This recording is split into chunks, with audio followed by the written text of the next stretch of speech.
After 6 months of separate bedrooms, my husband admitted his secretary was pregnant.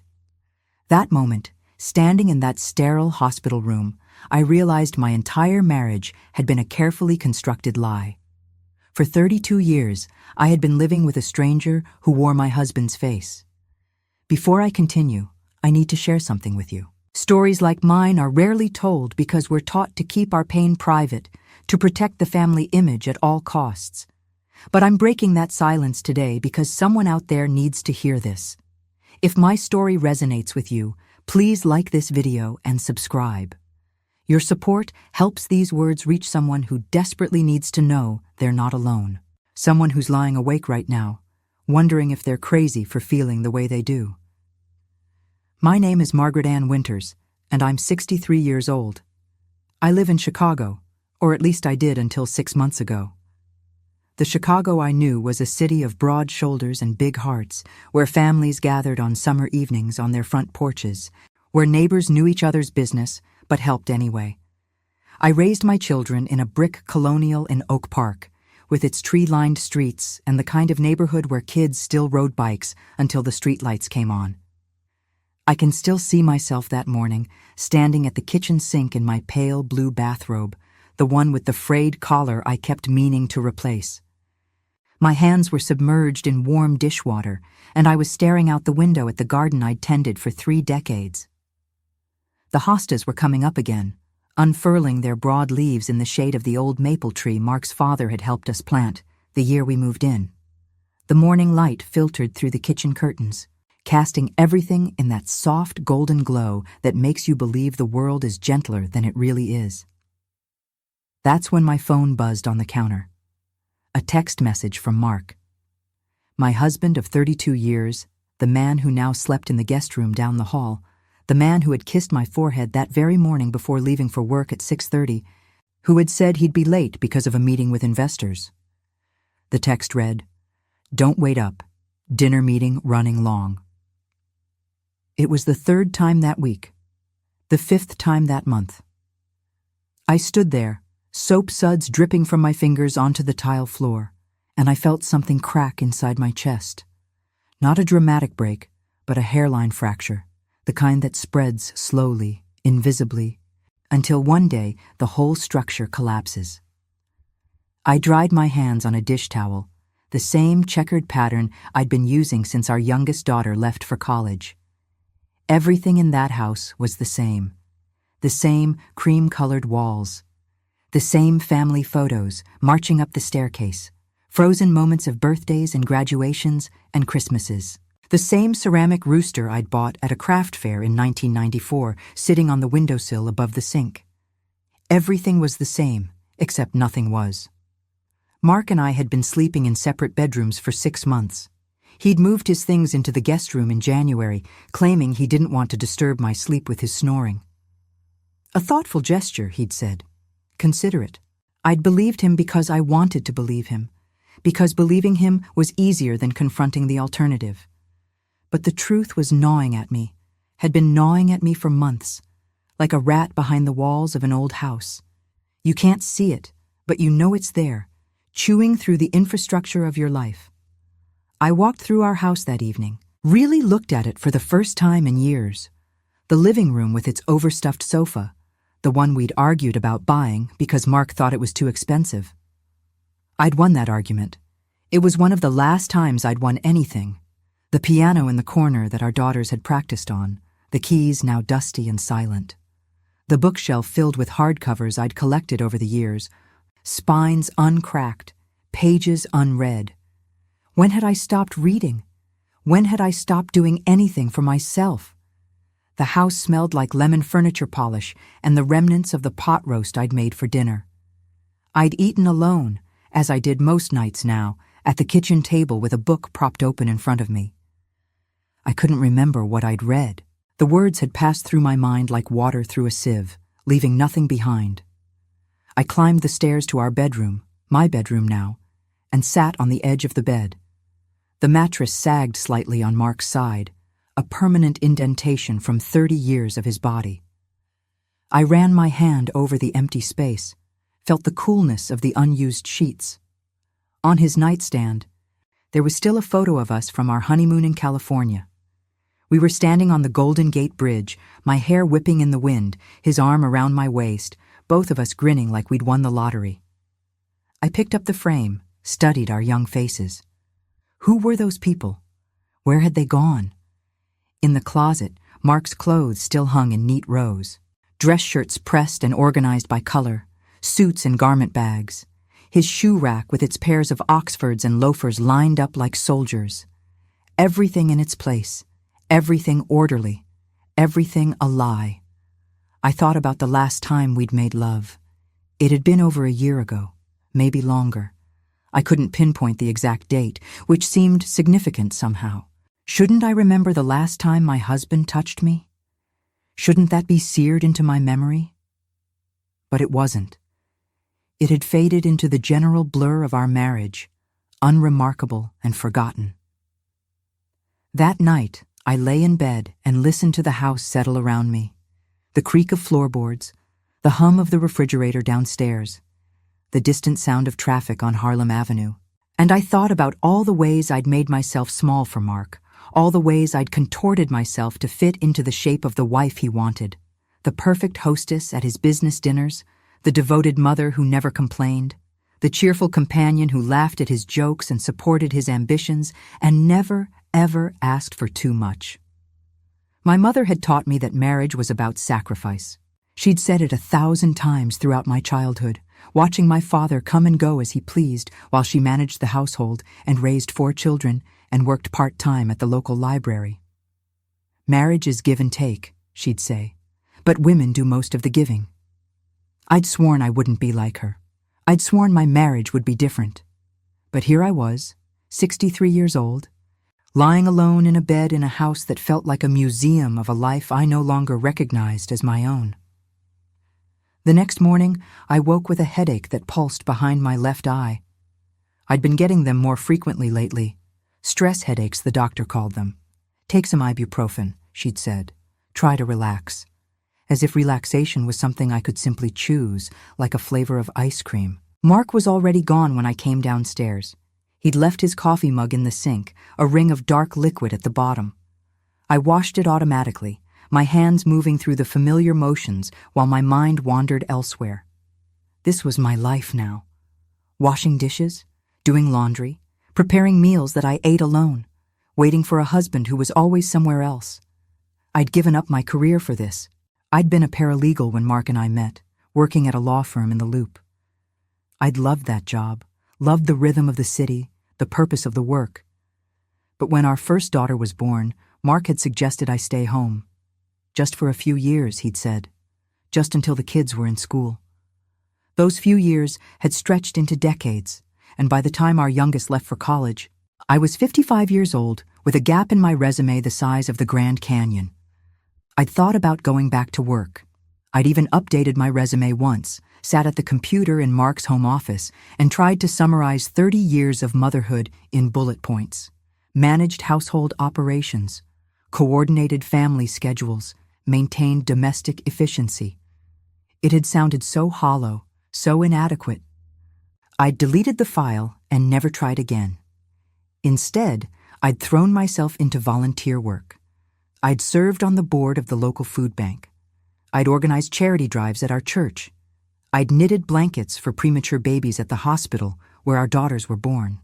I'd filled my days with purpose, or at least the appearance of purpose, because the alternative was admitting that I had nothing, that I was nothing outside of my role as Mark's wife. That afternoon, I met my friend Patricia for lunch at a cafe in Forest Park. Patricia and I had been friends since our daughters were in grade school together. We'd carpooled to soccer practice and band concerts, had hosted joint birthday parties, and consoled each other through teenage drama. She knew me better than almost anyone, which was probably why she noticed immediately that something was wrong. "You look tired," she said, studying me across the table. Her reading glasses hung on a chain around her neck, and she was wearing one of those brightly colored tunics she favored, all swirls of purple and teal. Patricia had always been bolder than me, louder, more willing to make herself seen. "I'm fine," I said automatically. It was my default response to everything. "How are you, Margaret?" "Fine." "How's Mark?" "Fine." "How's life?" "Fine, fine, fine." Patricia wasn't buying it.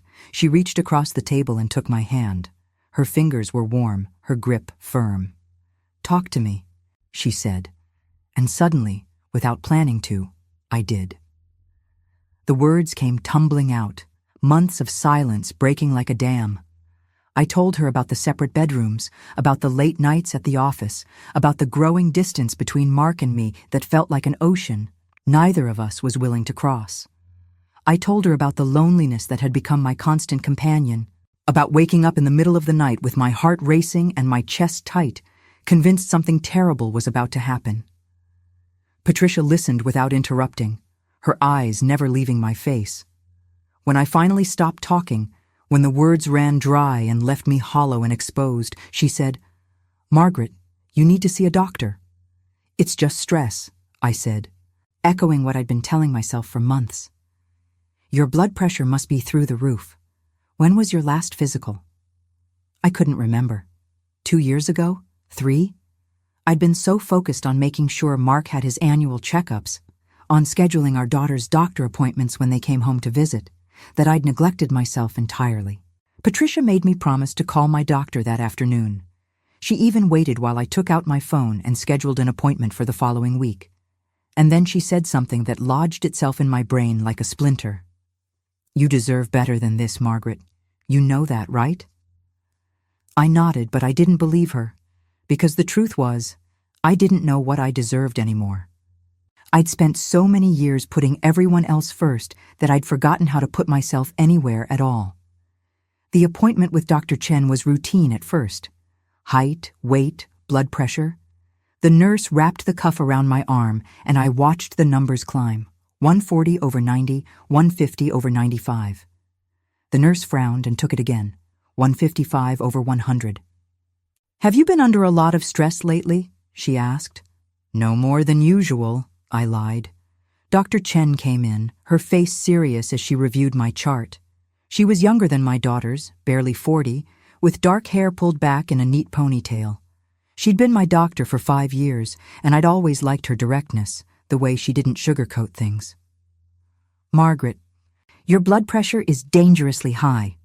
We need to run some tests, but I'm also concerned about your overall health. You've lost weight since your last visit. Are you eating regularly?" I thought about the dinners I'd been skipping, the lunches that consisted of coffee and nothing else. "I guess my appetite hasn't been great," I admitted. She asked me about my sleep, my stress levels, my mood. And as I answered her questions, I felt something shift inside me. I was describing the symptoms of someone who was falling apart, someone who was drowning in plain sight while everyone around her carried on as if nothing was wrong. Dr. Chen ordered a full panel of tests. She wanted to check my thyroid, my cholesterol, my blood sugar. She wanted an EKG to make sure my heart was functioning properly.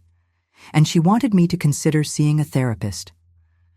"I think there might be more going on here than just physical health," she said gently. "Sometimes our bodies tell us what our minds won't admit." I left her office with a stack of lab orders and a referral to a counselor. I sat in my car in the parking garage and cried, great heaving sobs that shook my whole body. I cried for the woman I used to be, for the dreams I'd given up, for the marriage that had somehow become a prison. I cried until there was nothing left inside me but exhaustion. When I got home, Mark's car was in the driveway. It was only 4:30 in the afternoon. He was never home this early. I found him in the kitchen, pacing back and forth, his phone pressed to his ear. He looked up when I walked in, and something flickered across his face. Guilt, maybe, or fear. He ended the call abruptly and set his phone on the counter. "We need to talk," he said. Those 4 words, "We need to talk." They hung in the air between us like a death sentence. I set my purse on the counter, my hands trembling slightly. "Okay," I said. He ran his hand through his hair, a gesture I'd seen 1,000 times before. Mark was a handsome man, even at 65. Silver hair, strong jaw, the kind of distinguished look that only got better with age. Women had always noticed him. I'd been proud of that once, proud to be the one he'd chosen. "I don't know how to say this," he began. "Just say it." My voice sounded stronger than I felt. He took a breath. "I've been seeing someone." The words hit me like a physical blow, even though some part of me had known, had suspected, had felt the truth of it in the empty space beside me in bed every night. "How long?" I asked. "Does it matter?" "Yes, it matters." He looked away, unable to meet my eyes. "A year, maybe a little longer." A year. While I'd been lying awake at night, wondering what I'd done wrong, wondering how to fix us, he'd been building a whole separate life with someone else. "Who is she?" "Margaret, I don't think—" "Who is she?" "Her name is Jennifer. She's my executive assistant." Of course she was. It was such a cliché it was almost funny. The successful businessman and his secretary. How original. How predictable. "Does anyone else know?" I asked, thinking of all the business dinners I'd attended, all the company parties where I'd smiled and made small talk while his colleagues and their wives looked at me with what? Pity? Amusement? "No, we've been discreet." Discreet. What a considerate betrayal. "Is that all?" I asked, because surely there had to be more. "You didn't tell your wife you were having an affair and then stop there." Mark shifted his weight from foot to foot. He looked uncomfortable, and I felt a savage satisfaction in his discomfort. "There's something else," he said. I waited. "She's pregnant." The room tilted. I gripped the edge of the counter to steady myself. Pregnant. His secretary was pregnant with his child.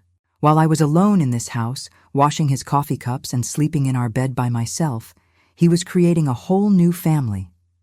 "I wanted you to hear it from me," he said, as if that made it better, as if his honesty in this moment could somehow erase a year of lies. I laughed. I couldn't help it. The sound came out sharp and bitter, nothing like my normal laugh.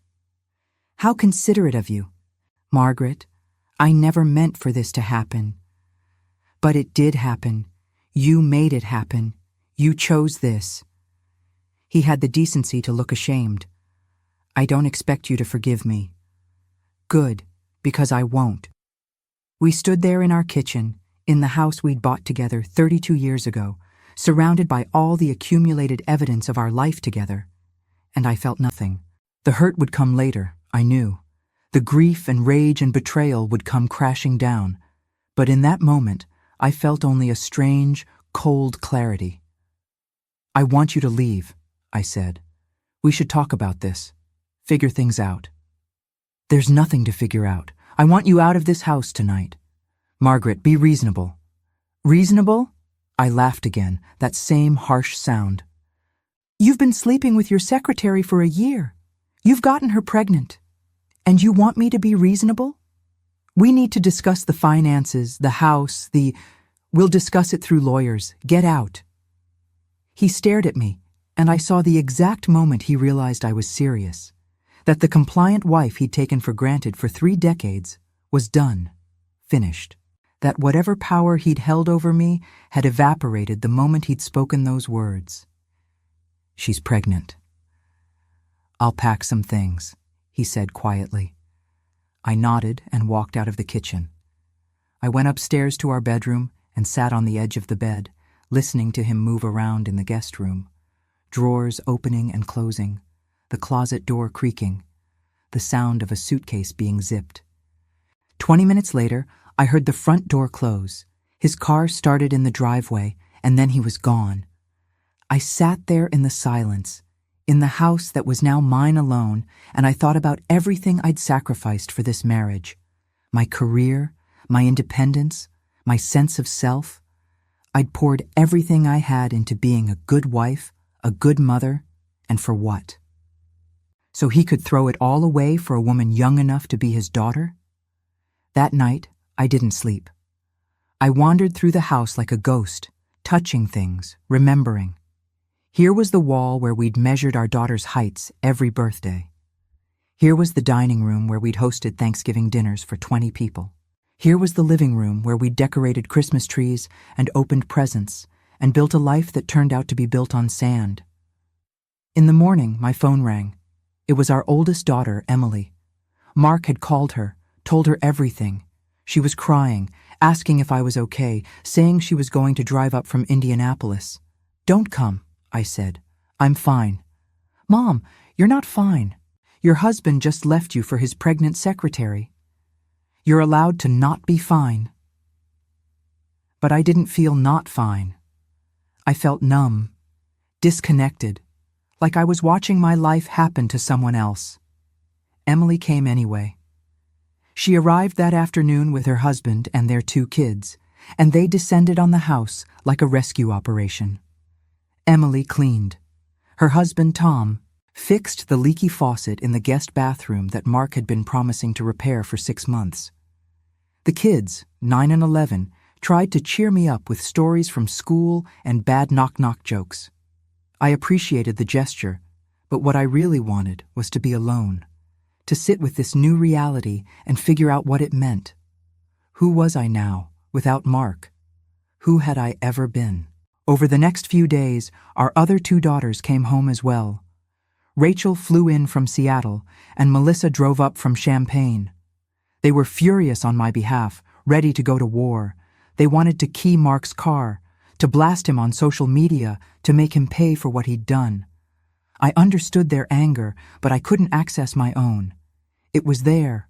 I knew it was there, buried under layers of shock and numbness. But I couldn't feel it yet. What I could feel was my body betraying me. The headaches got worse. My blood pressure remained dangerously high despite the medication Dr. Chen had prescribed. I couldn't eat without feeling nauseous. I couldn't sleep for more than a few hours at a time. A week after Mark left, I was in the kitchen making coffee when my left arm went numb. The sensation started in my fingertips and crept up toward my shoulder. The room spun. I tried to call out, but my voice wouldn't work. Emily found me on the floor, conscious but unable to move. The next thing I knew, I was in an ambulance, sirens wailing, paramedics asking me questions I couldn't answer. "When was the last time you ate? Have you been under stress? Can you squeeze my hand?" At the hospital, they ran test after test, CT scans, MRIs, blood work. The doctors used words like acute hypertensive crisis and potential cardiac event. They said I was lucky, that it could have been so much worse. I lay in that hospital bed with wires attached to my chest and an IV in my arm, and I thought about the phrase, "worried yourself to death." My mother had used it all the time. Don't worry yourself to death over things you can't control. But what if you could worry yourself to death? What if the stress and anxiety and betrayal could literally kill you? Mark showed up at the hospital. Emily had called him, told him what happened. He stood in the doorway of my room, looking uncomfortable in a way I'd never seen before. Guilty, afraid. "How are you feeling?" he asked. "How do you think I'm feeling?" He stepped closer, and I noticed things I hadn't seen before. The way his tie was slightly crooked, the coffee stain on his shirt cuff. He looked older somehow, diminished. "The doctor said it was the stress," he said. "Margaret, I never meant—" "Don't," I interrupted. "Don't tell me you never meant for this to happen. Don't tell me you're sorry. Just don't." He sat down in the chair beside my bed, and for a long moment, neither of us spoke. Then he said, "I do love you, you know. I've always loved you. You have a funny way of showing it. I know. I know I've been a terrible husband. I've been selfish and cowardly and you're going to be a father again. At 65. He winced. "Yes. Does she know you're here?" "Jennifer, no. I told her I had a work emergency." "More lies," I said. "That's all we are now. Just layers and layers of lies." "What do you want me to do?" he asked, and he sounded genuinely lost, like he actually didn't know. "I want you to leave. And I want you to have your lawyer contact mine. Because we're done, Mark. 32 years, and we're done." He left, and I was alone again with the beeping monitors and the antiseptic smell and the weight of everything I'd lost pressing down on my chest. That night, unable to sleep despite the medications they'd given me, I thought about all the years I'd spent trying to be enough for Mark. Smart enough, pretty enough, interesting enough. I'd monitored my weight, my appearance, my conversation. I'd read books about intimacy and watched my friends' marriages for clues about what I was doing wrong. I'd blamed myself for every distance that grew between us, every conversation that fizzled out, every night he chose the guest room over our bed. And the whole time, it wasn't about me at all. It was about him and his selfishness, his cowardice, his inability to be honest about what he wanted. I'd read somewhere once that psychological abuse affects anywhere from 28 to 62% of victims in relationships. Psychological abuse. I'd never thought of my marriage in those terms before. Mark had never hit me, never called me names, never done anything that would leave visible marks. But he'd made me doubt myself, made me feel invisible, made me believe that my needs and wants didn't matter as much as his comfort and convenience. Was that abuse? It felt too strong a word for what I'd experienced. And yet, here I was in a hospital bed, my body breaking down from years of stress and suppressed pain. What else would you call it? In the morning, a woman came to my room. She introduced herself as Carol Brennan, a pastoral counselor from Fourth Presbyterian Church in downtown Chicago. She had gray hair cut short and kind eyes behind wire-rimmed glasses. "I'm not from your church," I said, confused. "I know. Your daughter Emily reached out to our crisis support line. She thought you might benefit from talking to someone. I almost sent her away." I wasn't the type of person who talked to therapists or counselors. I was the type who kept things private, who handled problems on her own.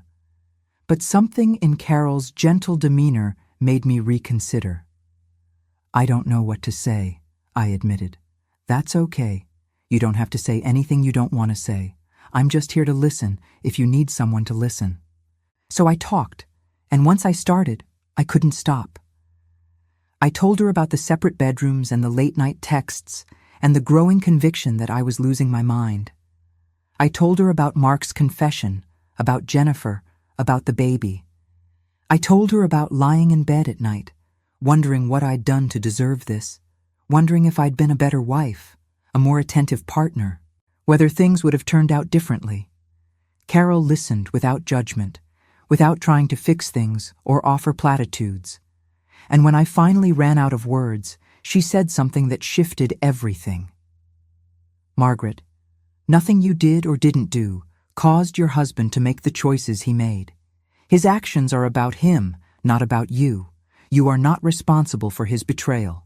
I wanted to believe her. But 32 years of marriage had taught me to take responsibility for everything, to see myself as the problem that needed fixing. "I keep thinking about all the signs I missed," I said. "All the times I should have known something was wrong." "We see what we're ready to see," Carol said. "And sometimes we trust people who don't deserve our trust. That doesn't make us foolish. It makes us human." Over the next few days, as my blood pressure stabilized and the doctors prepared to discharge me, Carol became a regular visitor. She brought me books about grief and healing. She listened to me cry. She helped me see that what I was experiencing wasn't just the end of a marriage, but the death of the person I'd believed myself to be. "Who am I, if I'm not Mark's wife?" I asked her one afternoon. "Who do you want to be?" she replied. I didn't have an answer. Not yet.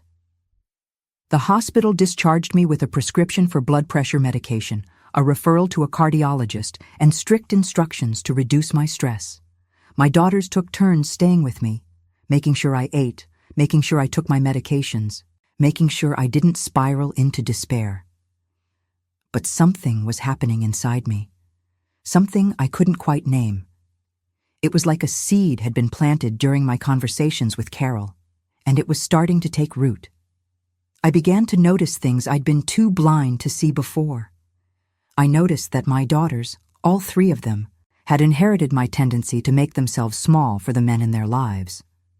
Emily constantly apologized for things that weren't her fault. Rachel had given up her dream job to follow her husband to Seattle.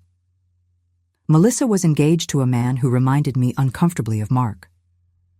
I noticed that I'd spent decades managing everyone else's emotions while neglecting my own. That I'd become an expert at reading Mark's moods, at anticipating his needs, at keeping the peace at any cost. That I'd turned myself into a supporting character in my own life. And I noticed that I was angry, furiously, devastatingly angry. The anger hit me one morning about 3 weeks after Mark's confession.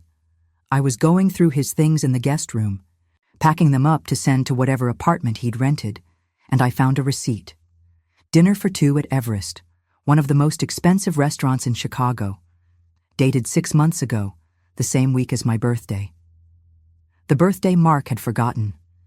I stood there holding that receipt, and something inside me snapped. He'd taken her to Everest. He'd spent hundreds of dollars on wine and steak and probably dessert while I'd eaten leftover chicken alone at our kitchen table. He'd forgotten my birthday, but remembered to romance his pregnant secretary. I threw the receipt across the room. Then I threw the box I'd been packing. Then I swept my arm across the dresser, sending his cologne bottles and spare change and all the accumulated debris of his life crashing to the floor. Emily came running, alarmed by the noise. She found me in the middle of the destruction, breathing hard, my hands shaking. "Mom, what's wrong?" "Everything," I said. "Everything is wrong, and I'm done pretending it's not." I told her about the receipt. I told her about all the dinners I'd eaten alone, all the nights I'd waited up for him, all the times I'd excused his absences and his distance and his neglect. I told her about shrinking myself down until I practically disappeared, about losing track of who I was in the effort to be who he wanted. "I'm 63 years old," I said, 63, and I have no idea who I am anymore. Emily hugged me, and we both cried. And then she said something that surprised me. "I see you doing the same thing I do with Tom. Always apologizing, always accommodating, always putting his needs first. I learned it from you, Mom. You taught me how to disappear." Her words hit me like a slap. I'd wanted to protect my daughters from my mistakes, but instead, I'd modeled them. I'd shown them how to be small, how to be convenient, how to prioritize everyone except themselves. "I don't want this for you," I said. "Any of you." "Then don't accept it for yourself." That conversation changed something. I realized that breaking free from Mark wasn't just about me anymore. It was about showing my daughters that there was another way to live, that they didn't have to disappear to be loved, that their needs and wants and voices mattered. I called a lawyer the next day. Her name was Susan Jacobson, and she came highly recommended by Patricia. Susan was in her 50s, sharp and no-nonsense, with a reputation for fighting hard for her clients. "Tell me everything," she said when we met in her office in the Loop. So I did. I told her about the affair, about Jennifer's pregnancy, about the years of emotional neglect. I showed her bank statements that proved Mark had been secretly funneling money into a separate account. I showed her credit card bills with charges at hotels and restaurants I'd never been to. Susan made notes, her expression growing more severe with each revelation. When I finished, she looked up and said, "He's been planning this for a while. The separate account, the hidden expenses. This wasn't a sudden affair. This was calculated." The word calculated lodged itself in my brain. Mark hadn't just fallen into bed with Jennifer one night after too many drinks. He'd been building this exit strategy for months, maybe years, while I'd been completely oblivious. "What do I do?" I asked. "We fight," Susan said, "and we make sure you get everything you're entitled to. This house, half of his retirement accounts, alimony. He doesn't get to walk away from a 32-year marriage without consequences." Over the next several weeks, I threw myself into the divorce proceedings. I gathered documents, answered questions, prepared for depositions. It was exhausting and invasive and often humiliating, but it was also strangely empowering. I was doing something, taking action, fighting back. Mark tried to negotiate through his lawyer. He wanted to settle quickly, quietly, with as little fuss as possible. He offered me the house and a modest alimony payment. Susan laughed when she saw his first offer. He must think you're stupid. Or desperate. We're rejecting this. What should I ask for? Everything. You supported his career for 30 years. You raised his children. You created the stable home life that allowed him to succeed. He owes you. The depositions were brutal. I had to sit across from Mark and his lawyer and answer questions about our marriage, our finances, our sex life. I had to listen to Mark's lawyer try to paint me as bitter and vindictive, as someone trying to punish Mark for falling out of love. But I had evidence, bank statements, credit card records, emails I'd found on the home computer where Mark had been careless enough to log into his personal account. There were messages to Jennifer going back 2 years, not one. 2 years of, I miss you, and I can't wait to see you, and my wife doesn't understand me. I read those emails in Susan's office, and I felt something die inside me. Whatever love I'd still harbored for Mark, whatever hope I'd secretly held that maybe we could reconcile, evaporated. This wasn't a man who'd made a mistake. This was a man who'd been lying to me for years. The worst email was from about 18 months ago. Mark had written to Jennifer about me, about our marriage. He'd said I was convenient and comfortable, but that he'd felt dead inside for years, that coming home to me was like coming home to a piece of furniture. Furniture. He'd compared me to furniture. I showed the email to Susan. Can we use this? Absolutely. This establishes a pattern of emotional abuse. It shows intent. It's perfect. Perfect. My humiliation was perfect evidence. Around this time, I started noticing something strange. Other women began reaching out to me. Friends I hadn't talked to in years. Women from church, neighbors. They'd heard about the divorce, about Mark's affair, and they wanted to talk. At first, I found it intrusive. I didn't want to be the object of pity, the cautionary tale whispered about over coffee. But then, I started really listening to what these women were telling me. Patricia confessed that her husband had had an affair 10 years ago. She'd forgiven him, stayed with him, but the trust had never fully returned. A woman from church, Helen, told me her husband had controlled their finances so tightly that she'd had to ask permission to buy groceries. She'd left him 5 years ago and was now running her own catering business. My neighbor across the street, whom I'd known for 20 years but never really talked to beyond pleasantries about the weather, revealed that her husband had gambled away their retirement savings. She'd discovered it only when she'd tried to access their account to pay for her mother's funeral. Story after story of betrayal, neglect, abuse. And every woman said the same thing. I wish I'd left sooner. I wish I hadn't wasted so many years. One afternoon, Carol Brennan invited me to a support group she ran at Fourth Presbyterian. It was specifically for women over 60 who were navigating divorce or widowhood or other major life transitions. I almost didn't go. Support groups felt like admitting defeat, like publicly declaring that I couldn't handle my problems on my own. But Carol had been so helpful during my hospital stay that I decided to give it one chance. The group met in a small room in the church basement. There were 8 other women there, ranging in age from early 60s to mid-70s. Some were widows, some were divorced. One woman's husband was in a nursing home with advanced dementia, and she was grieving the loss of their relationship while he was still alive. We went around the circle introducing ourselves, and when it was my turn, I found myself being more honest than I'd intended. My name is Margaret, and my husband of 32 years left me for his pregnant secretary. And I'm realizing that I spent my entire marriage trying to be someone I thought he wanted, and I have no idea who I actually am. The women nodded. They understood. Several of them had similar stories. A woman named Diane spoke next. She was 72, a retired teacher whose husband had died 3 years earlier. I spent 50 years married to a man who was a good provider but emotionally absent. He never hit me, never cheated, never did anything obviously wrong. But I was lonely every single day of our marriage. And when he died, I felt guilty because my predominant emotion was relief. Another woman, Janet, had divorced her husband at 65 after discovering he'd been embezzling from his company. He'd gone to prison, and she'd been left to rebuild her life with nothing. The hardest part, Janet said, wasn't the financial devastation. It was realizing I'd never really known him. I'd spent 40 years sleeping next to a stranger. We met every Tuesday evening.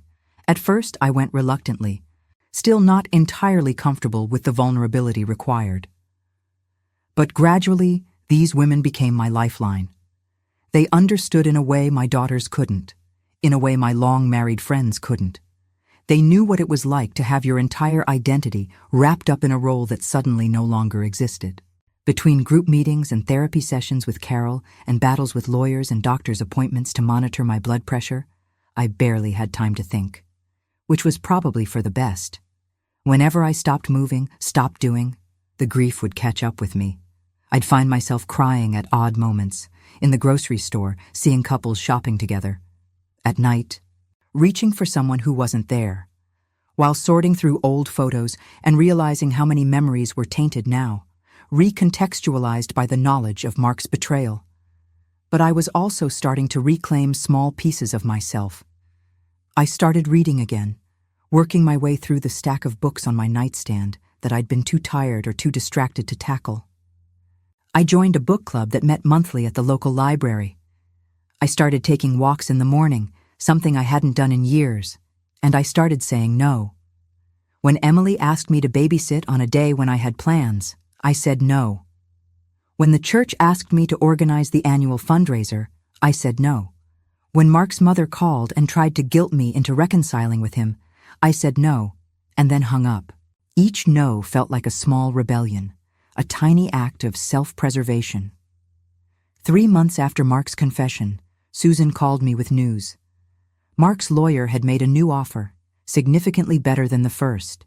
He was willing to give me the house, 60% of his retirement accounts, and generous alimony for the rest of my life.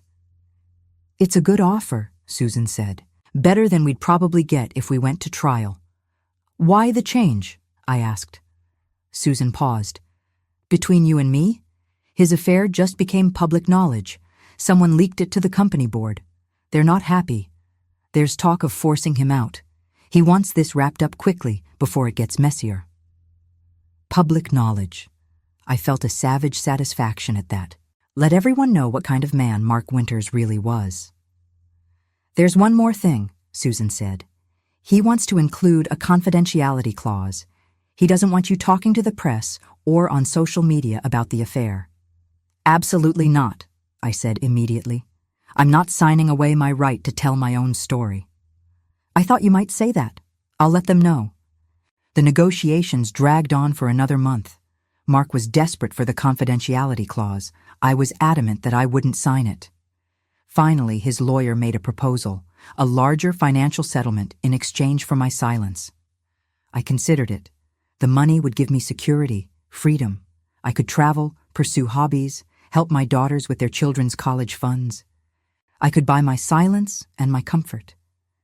But every time I got close to agreeing, I thought about those women in the support group. I thought about my daughters and the lessons I was teaching them. I thought about the emails comparing me to furniture and the birthdays he'd forgotten and the years I'd spent making myself small.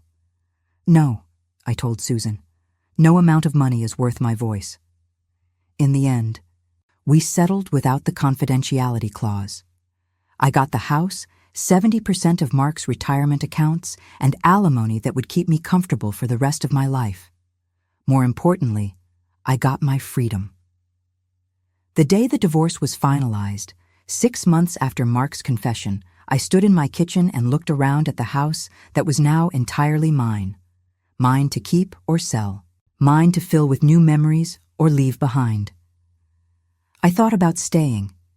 This house held my children's childhoods, decades of accumulated life. But it also held the ghost of my marriage, the echo of all those years I'd spent trying to be enough. I called a realtor the next day. Selling the house was both easier and harder than I'd expected. Easy because the market was good, and I had multiple offers within a week. Hard because each room I packed held so many memories. The kitchen where I'd made thousands of meals. The living room where we'd celebrated Christmases. The bedroom where I'd slept alone for so many months, but I was ready to let it go. All of it. The house, the life, the version of myself I'd been. My daughters were supportive, but worried. Where would I go? What would I do? Was I sure I wanted to make such a drastic change so quickly after the divorce? I'm 63, I told them. If not now, when? I found an apartment in Evanston, a charming 2-bedroom in an old building near the lake. It had hardwood floors and large windows and a balcony where I could drink my morning coffee and watch the sunrise over Lake Michigan. It was nothing like the house in Oak Park. It was smaller, simpler, entirely mine. Moving day was chaotic. My daughters came to help, along with their husbands and my grandchildren. We packed boxes and argued about what I should keep and what I should donate. Emily wanted me to keep more furniture. Rachel thought I should start completely fresh. Melissa just wanted to make sure I kept all the photo albums. In the end, I took very little. A few pieces of furniture, my books, some dishes and kitchenware. The rest I donated or gave to my daughters. I didn't need the accumulated stuff of my marriage. I was traveling light now. The first night in my new apartment, I sat on my balcony wrapped in a blanket and watched the stars appear over the lake. It was late May, warm enough to sit outside but cool enough to need the blanket. I could hear the waves against the shore, the distant sound of traffic, voices from the apartments around me. I was alone, completely alone for the first time in my adult life, and instead of being terrified, I felt something unexpected. Peace. Over the next few weeks, I settled into my new life. I established routines, coffee on the balcony every morning, a walk along the lake in the afternoon, dinner at the small table by the window, reading while I ate. No more cooking elaborate meals for one. No more pretending I wasn't lonely. I was lonely sometimes. But it was a different kind of loneliness than what I'd felt in my marriage. This loneliness was clean, honest. It wasn't the ache of being ignored by someone who was supposed to love me. It was simply the quietness of living alone. I started attending services at a small Episcopal church near my apartment. Not Fourth Presbyterian where Carol worked, though I still went to the Tuesday support group. This was a smaller congregation, mostly older folks, very welcoming. The priest, Father Michael, gave thoughtful sermons about grace and redemption and second chances. One Sunday, he preached about the concept of metanoia, a Greek word that meant a transformative change of heart. Not just changing your mind, but fundamentally altering who you are. We spend so much of our lives, he said, becoming who we think we should be, following scripts written by our families, our culture, our fears. True transformation requires us to let those scripts burn, to sit in the ashes and ask ourselves who we want to be now, not who we were, not who others want us to be, but who we, in our deepest, truest selves, actually are. I thought about that sermon for days afterward. Who was I in my deepest, truest self? I'd spent so long being Mark's wife, my daughter's mother, that I'd never really asked that question. I started small. I asked myself what I liked, not what Mark had liked or what I'd pretended to like to please him. What did I actually enjoy? I liked mystery novels, not the literary fiction Mark had preferred. I liked walking, being outside, feeling the sun on my face. I liked morning quiet better than evening noise. I liked jazz music and dark chocolate and black coffee. I liked the smell of rain and the sound of wind in trees and the way Lake Michigan looked at dawn. These were small things, inconsequential maybe, but they were mine. I also started asking bigger questions. What did I want to do with the rest of my life? I had maybe 20 good years left if I was lucky. How did I want to spend them? The answer surprised me. I wanted to help other women. Women like me who'd lost themselves in their marriages, who'd spent decades prioritizing everyone else's needs. I wanted to take everything I'd learned and use it to help someone else find their way out. I talked to Carol about it. She encouraged me to get trained as a peer counselor. I signed up for a certification program through a nonprofit that worked with women in crisis. It was 8 weeks of intensive training, learning about trauma and boundaries and how to listen without trying to fix. The work was hard, but deeply fulfilling. I'd spent so much of my life trying to fix things, to smooth over problems, to make everyone comfortable. Learning to simply listen, to hold space for someone else's pain without trying to solve it, felt revolutionary. I graduated from the program in September, 7 months after Mark's confession. I started volunteering at a women's shelter on the South Side, offering counseling to women who were leaving abusive relationships. Their stories were heartbreaking: physical abuse, financial control, years of manipulation and gaslighting. My situation felt almost mild in comparison, but Carol had taught me that trauma wasn't a competition. Pain was pain, regardless of how it compared to someone else's experience. And I found that I could help, that my experience, painful as it was, had given me a kind of wisdom I could share. I knew what it felt like to doubt your own reality, to lose yourself in someone else's needs, to wake up one day and not recognize the person you'd become. One woman I worked with, a 67-year-old named Barbara, reminded me of myself. Her husband had drained their savings to fund his gambling addiction. She'd discovered it only when she'd tried to access their retirement account and found it empty. "I feel so stupid," she told me during one of our sessions. "How did I not see it? How did I let this happen?" "You trusted someone you loved," I said. "That doesn't make you stupid. It makes you human." She started crying then, and I sat with her in that small counseling room and held her hand while she grieved everything she'd lost. And I realized that I was finally doing something that mattered, that all those years of suffering hadn't been wasted if I could use them to help someone else. Around this time, something unexpected happened. I was at the farmer's market in Evanston one Saturday morning, buying tomatoes and fresh basil, when I ran into someone from my old life. Jennifer, Mark's secretary, his pregnant secretary. Except she wasn't pregnant anymore. She was pushing a stroller with a tiny infant inside, and she looked exhausted. Dark circles under her eyes, hair pulled back in a messy ponytail, spit up on her shoulder. We stared at each other for a long moment. I could see her debating whether to run or stay. In the end, she stayed. "Margaret," she said, I didn't expect to see you here. I live nearby now, in Evanston." She nodded, uncertain what to say next.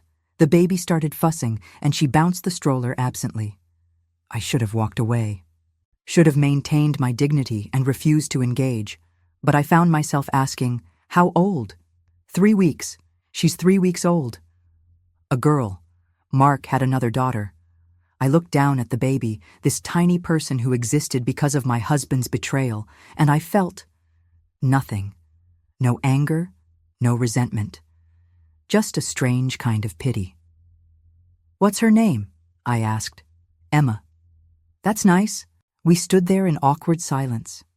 Around us, the farmer's market bustled with Saturday morning activity. People buying flowers and fresh bread and organic vegetables, living their ordinary lives. "I'm sorry," Jennifer said suddenly. "I know that doesn't mean anything, but I am. I'm sorry for what happened, for my part in it." I studied her face. She was young, maybe 35. Tired and scared and in over her head with a newborn and a man old enough to be her father. "Is he helping?"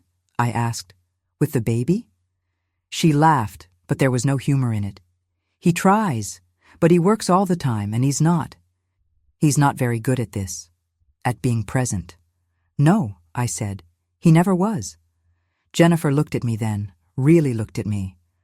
"You're different," she said, "from what I expected." "What did you expect?" "I don't know. Someone bitter, angry, broken." "I was all those things," I said, "but I'm working on being something else now." The baby started crying in earnest, and Jennifer checked her watch. "I should go. She's due for a feeding." I nodded. As she started to push the stroller away, I called out, "Jennifer?" She turned back. "He's going to do the same thing to you eventually. You know that, right? Men like Mark, they don't change. They just find new people to disappoint." Her face crumpled slightly, like she already knew but hadn't wanted to admit it. She nodded once and walked away, disappearing into the crowd. I stood there holding my bag of tomatoes and basil, and I felt something shift inside me. The last piece of grief, of attachment, of pain associated with Mark finally loosened its grip. Jennifer wasn't my enemy. She was just another woman who'd believed Mark's lies, and she'd probably pay for it the same way I had. But that wasn't my problem anymore. That night, I called my daughters and told them about the encounter. Emily was furious that Jennifer had had the audacity to speak to me. Rachel wanted to know if I was okay. Melissa asked if I'd seen the baby.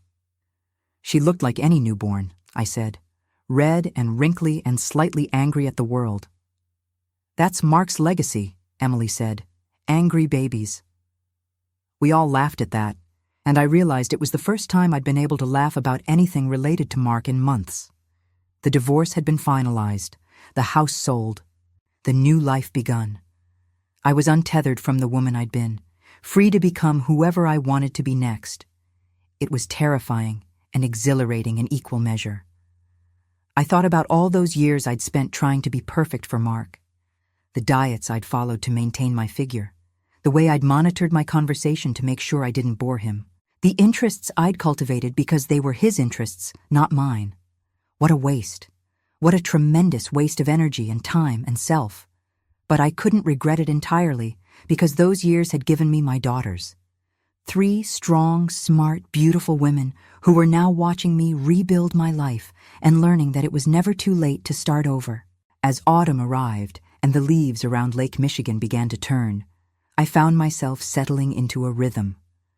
Mornings on the balcony with coffee and a book.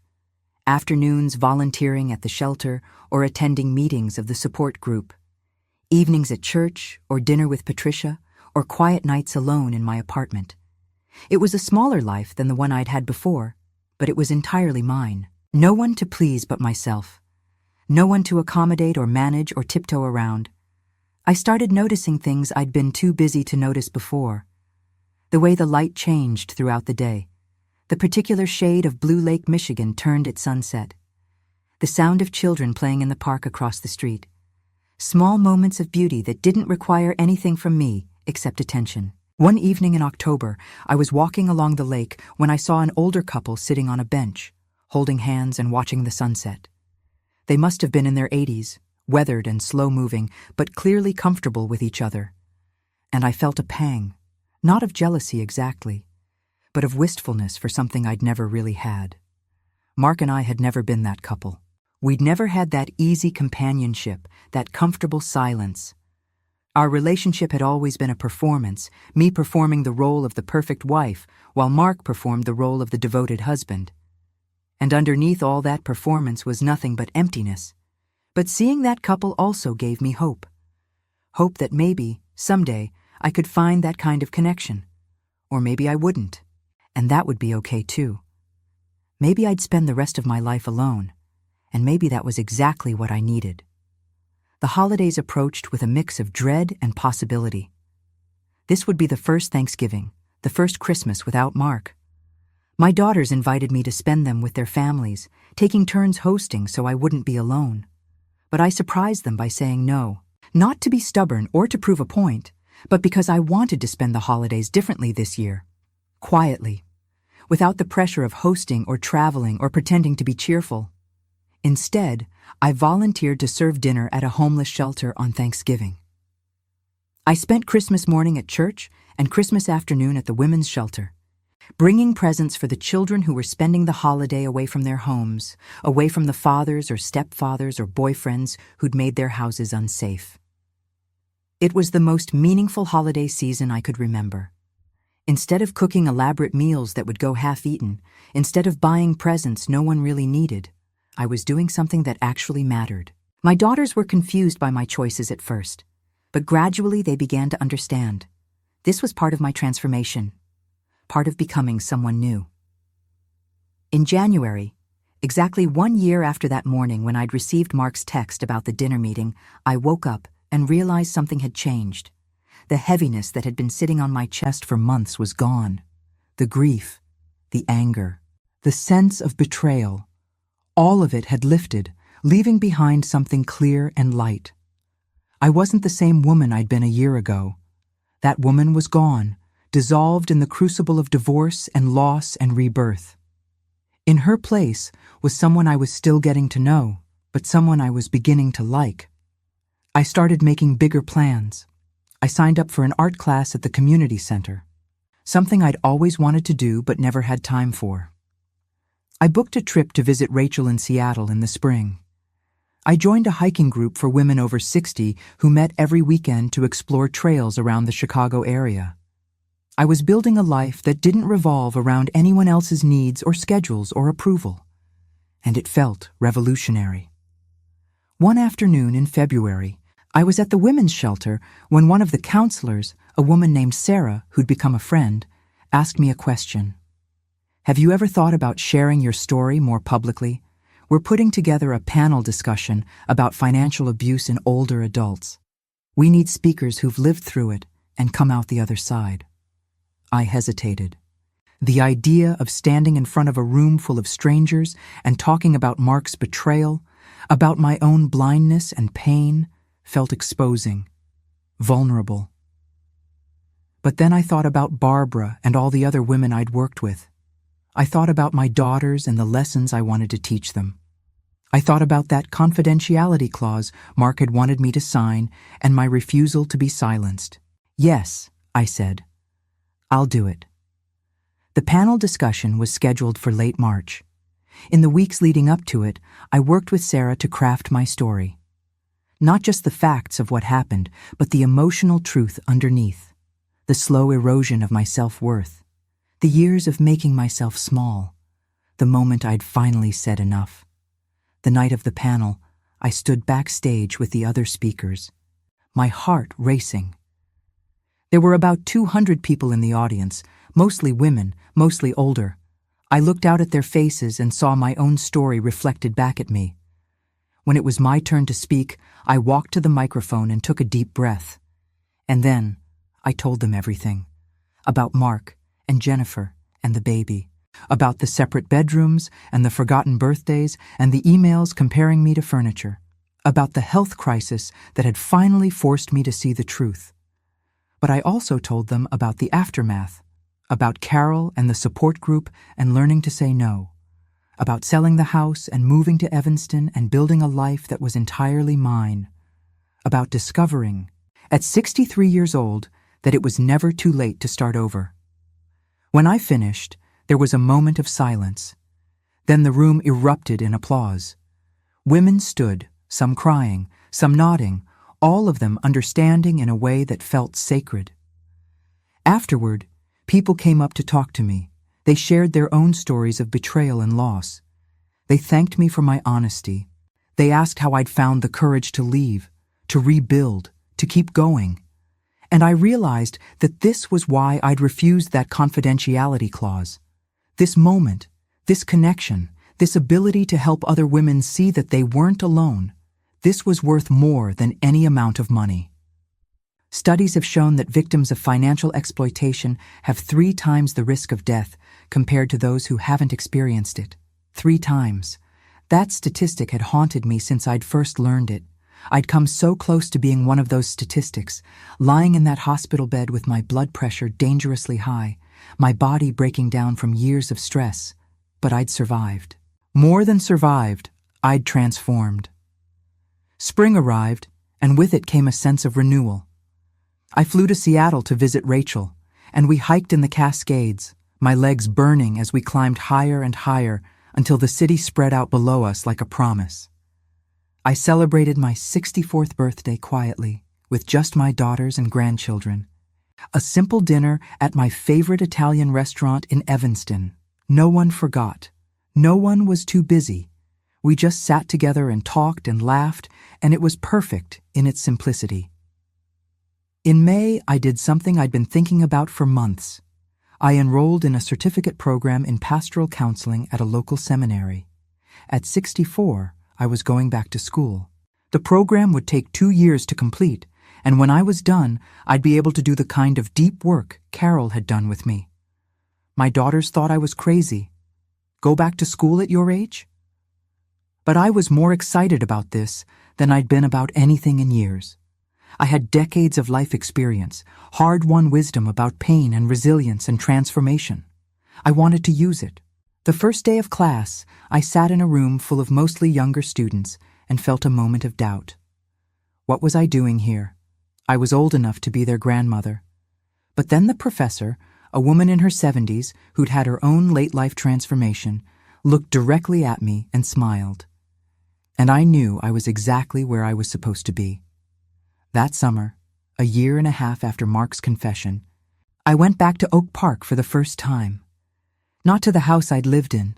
That belonged to someone else now. But to the neighborhood, the streets I'd walked for 30 years.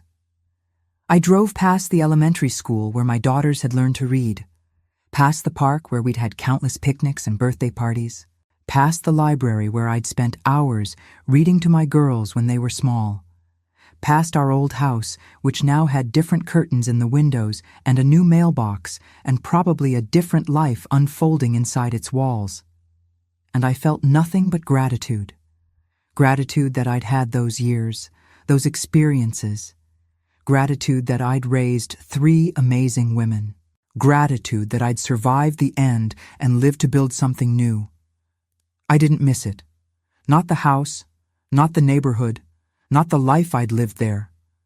That chapter was closed, and I was writing a new one now. In September, I got an email from Susan, my lawyer. Mark was getting married. To Jennifer, of course. The wedding would be small, just family, at some venue in the suburbs. I stared at that email for a long time, waiting to feel something. Anger, maybe. Hurt. Betrayal. But all I felt was a kind of distant pity. Mark was 66 years old with a 1-year-old daughter and a wife young enough to be his daughter. He was starting over in a different way than I was, trying to recapture something he'd lost or never had. I hoped it worked out for him, but I doubted it would. I didn't respond to Susan's email. There was nothing to say. Mark's life wasn't my concern anymore. That fall, I gave another talk, this one at a conference on elder abuse. The audience was bigger this time, maybe 500 people, and I was more confident. I'd told my story enough times now that it no longer felt like a wound I was exposing. It felt like a map I was sharing, a guide for others who were lost in the same dark forest I'd once been lost in. Afterward, a woman approached me. She was probably in her early 70s, well-dressed, the kind of put-together appearance that spoke of careful maintenance and money. "Thank you for sharing your story," she said.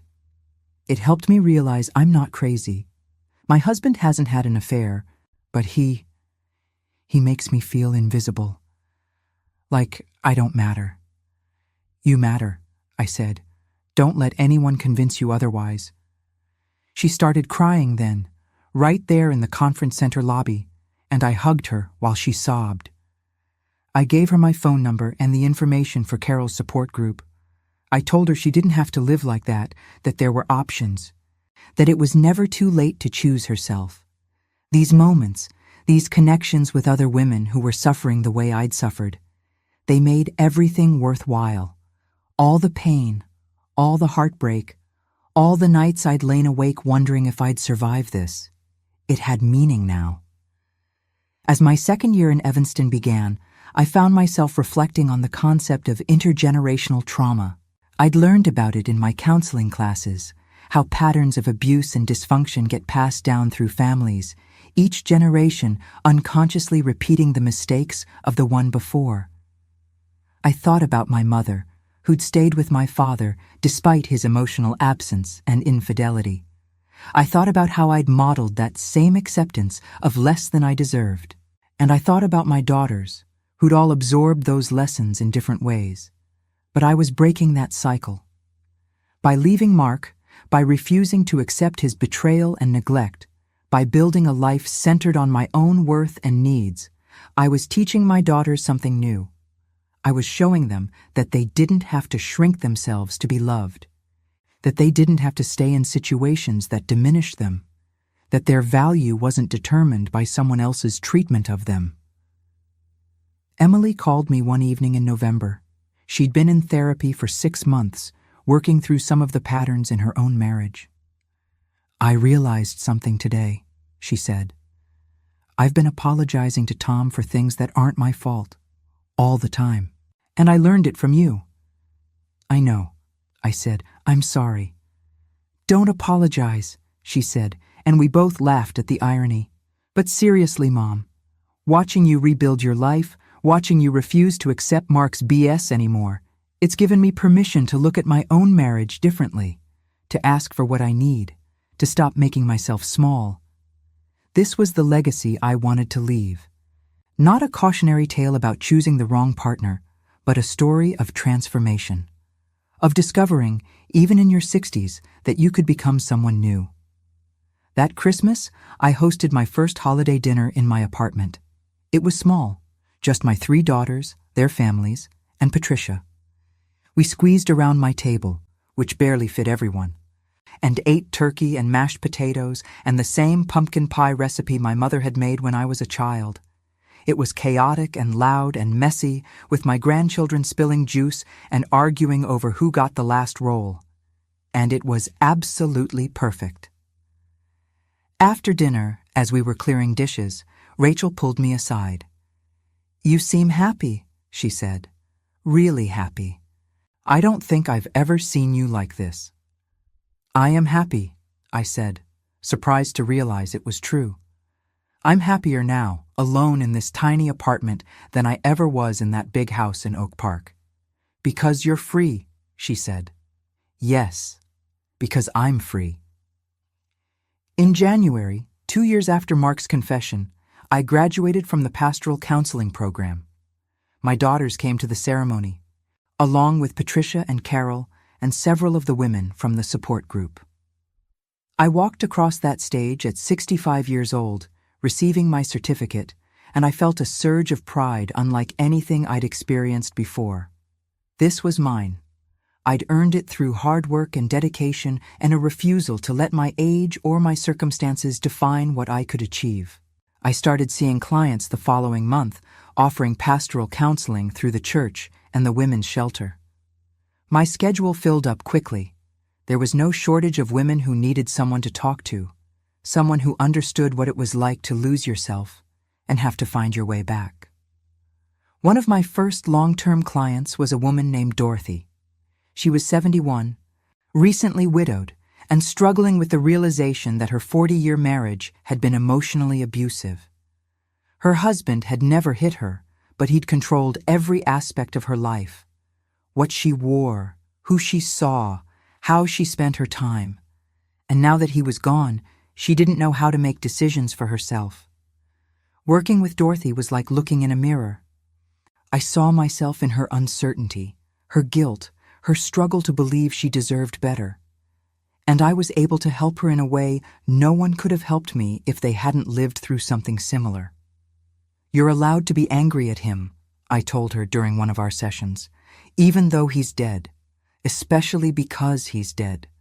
You're allowed to grieve the marriage you didn't have, the life you could have lived." She cried then, deep, wrenching sobs that seemed to come from somewhere primal. And I sat with her in that grief, holding space for all the complicated emotions that came with loving someone who'd hurt you. That spring, I did something spontaneous for the first time in my life. I saw an advertisement for a writing workshop in Door County, Wisconsin, and I signed up on a whim. It was a week-long intensive focused on memoir writing, specifically for women over 60 who wanted to tell their stories. I drove up to Door County in early May, the landscape greening around me as I headed north. The workshop was held at a retreat center on the water, a beautiful old building with creaky floors and windows that looked out over Lake Michigan. There were 15 of us in the workshop, all women, all with stories to tell. We spent our days writing and workshopping each other's pieces, and our evenings sitting on the deck, watching the sunset and sharing our lives. I wrote about Mark, about the divorce, about finding myself at 63. But I also wrote about the joy of my new life, the freedom, the unexpected pleasures of living alone. I wrote about learning to take up space, to speak my truth, to refuse to shrink myself for anyone's comfort. The other women in the workshop encouraged me to expand my story, to think about writing a book. "Women need to hear this," one of them said, "especially women our age who think it's too late to change." I'd never thought of myself as a writer, But I'd never thought of myself as a counselor either, or a speaker, or someone who could survive the destruction of a 32-year marriage and come out stronger on the other side. Maybe it was time to stop limiting my own possibilities. I came home from that workshop energized and inspired. I set up a writing routine, early mornings on my balcony with coffee and my laptop. Slowly, over the course of the summer, my story took shape. Not just the facts of what happened, but the emotional journey underneath. The slow erosion of self, the moment of crisis, the painful work of rebuilding. By September, I had a draft. It wasn't perfect, but it was honest, raw, real. I shared it with my writing group from the workshop, and they gave me feedback, helped me shape it into something more polished. And then, with my daughter's blessing, I started submitting it to publishers. The rejections came quickly at first. Too niche, not commercial enough. The market for books about older women is limited. But I kept sending it out because I believed in the story. I believed other women needed to hear it. In December, 2 weeks before Christmas, I got an email from a small press that specialized in women's memoirs. They wanted to publish my book. I sat at my kitchen table reading that email over and over, crying and laughing at the same time. My story, the one I'd lived through and survived and transformed, was going to be a book. It was going to reach women I'd never meet, in places I'd never go. The book came out the following fall, almost 4 years after Mark's confession. The launch party was at a bookstore in Evanston, and it was packed with people.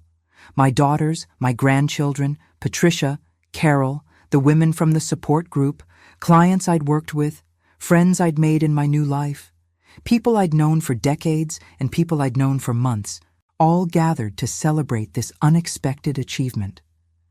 I stood at the podium, looking out at all those faces, and I thought about the woman I'd been 4 years ago. Standing in my kitchen, soap suds dripping from my hands, reading a text from my husband about another late dinner meeting. That woman had been so small, so diminished, so lost. She would never have believed she could do this. Write a book, build a new life, help other women find their way out of the darkness. But here I was, 67 years old, with a published book and a career as a counselor and a life full of purpose and meaning. Here I was, finally, unapologetically, completely myself. I read from the epilogue of my book, the section about transformation and rebirth, about how the end of my marriage, as painful as it had been, had also been a beginning. A chance to discover who I was beyond the roles I'd played for so long. We teach our children and grandchildren not by what we tell them, but by how we live, I read. And if my story teaches anything, it's this. It's never too late to choose yourself. It's never too late to recognize your worth. It's never too late to walk away from situations and people who diminish you. It's never too late to start over. The room was silent when I finished. Then someone started clapping, and soon everyone was on their feet, applauding. I looked at my daughters, saw tears streaming down their faces, and I knew that this moment of triumph and joy and hard-won wisdom, this was what breaking the cycle looked like. After the reading, as people milled around buying books and eating cookies, a young woman approached me. She couldn't have been more than 30, and she looked nervous. "My grandmother sent me," she said. "She's in a situation similar to yours. She's been married for 43 years to a man who makes her feel worthless. She's 70 years old, and she thinks it's too late to leave. I bought this book for her. I hope it helps." I signed the book for her grandmother, wrote a personal note about courage and worth, and the freedom that comes from choosing yourself. And I hoped, wherever that woman was, that she'd read my story and see a mirror of her own possibility. As the party wound down and people started leaving, I stood alone for a moment in the bookstore, holding a copy of my book. My story, my truth, my transformation. It had been a long road from that kitchen in Oak Park to this moment. A road paved with pain and loss and grief, but also with growth and discovery and rebirth. And I wouldn't trade it for anything. Not the comfort of ignorance, not the false security of a broken marriage, not the easy path of staying small and silent. Because this life, this messy, complicated, beautiful life I'd built from the ashes of my old one, this was worth everything. I thought about Mark sometimes, in an abstract way. I'd heard through mutual acquaintances that his second marriage was struggling, that Jennifer had moved back to her parents' house with the baby. I felt pity for both of them, but it was distant, detached. Their problems weren't mine anymore. I'd also heard that he'd tried to buy a copy of my book, had stood in this very bookstore and asked for it by name. The clerk had recognized him, had told him it was sold out. He'd left looking defeated, smaller somehow. Part of me hoped he read it eventually, hoped he saw himself in those pages, saw the damage he'd caused, felt even a fraction of the pain he'd inflicted. But mostly, I didn't care. His journey was his own, and I'd wasted enough years worrying about Mark's feelings, Mark's needs, Mark's comfort. That night, after everyone had left and the bookstore had closed, I walked home along the lake. It was a perfect autumn evening, cool and clear, with stars just beginning to appear in the darkening sky. The water was calm, reflecting the lights from the shore like scattered diamonds. I thought about all the women who'd reached out to me since the book came out, women in their 60s, 70s, even 80s, who'd read my story and found the courage to make changes in their own lives. Women who'd left long marriages, stood up to abusive children, set boundaries with family members who'd taken advantage of them for years. My story had become their permission slip, and that felt more valuable than any achievement I could have imagined.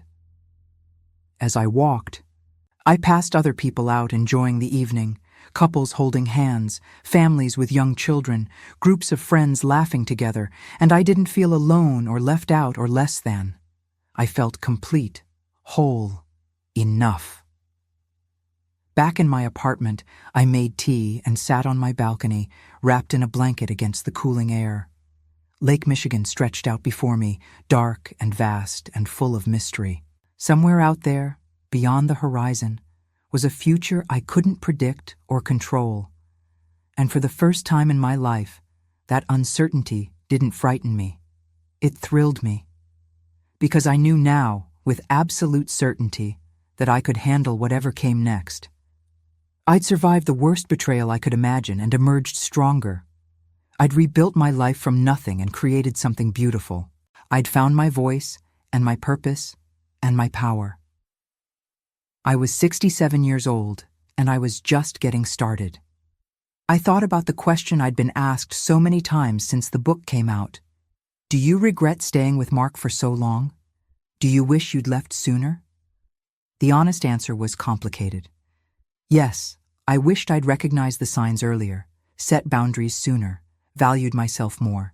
But I also couldn't regret the years that had given me my daughters, my grandchildren, the life experiences that made me who I was now. What I regretted was the time I'd spent shrinking myself, the opportunities I'd passed up to make Mark comfortable, the dreams I'd deferred and then forgotten entirely, the version of myself I'd buried so deep I'd almost lost her forever. But I'd found her again. Dug through all that accumulated pain and fear and conditioning to the person I'd been before I'd learned to make myself small. And then I'd let that person grow, expand, take up all the space she needed.